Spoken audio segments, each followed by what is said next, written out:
The God who sees. Genesis 16:13. You are the God who sees me. Alam mo ba na kahit sa mga panahong feeling mo mag-isa ka, may Diyos na nakakakita sa iyo? Si Jesus, ang Diyos na hindi nagkukulang sa pagmamahal at pag-intindi sa atin.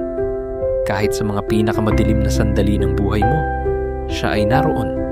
Tulad ni Hagar, Genesis 16:13, na naramdaman niya ang presensya ng Diyos sa gitna ng kanyang paghihirap.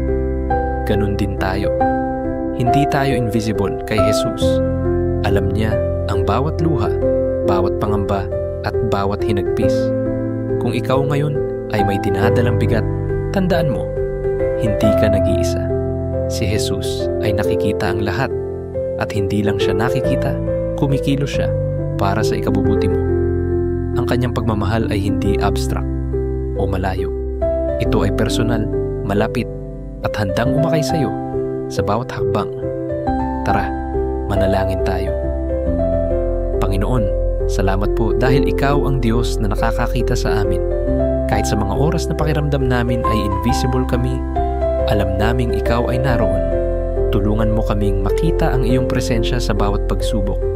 Ipakita mo sa amin ang iyong pagmamahal at gabay.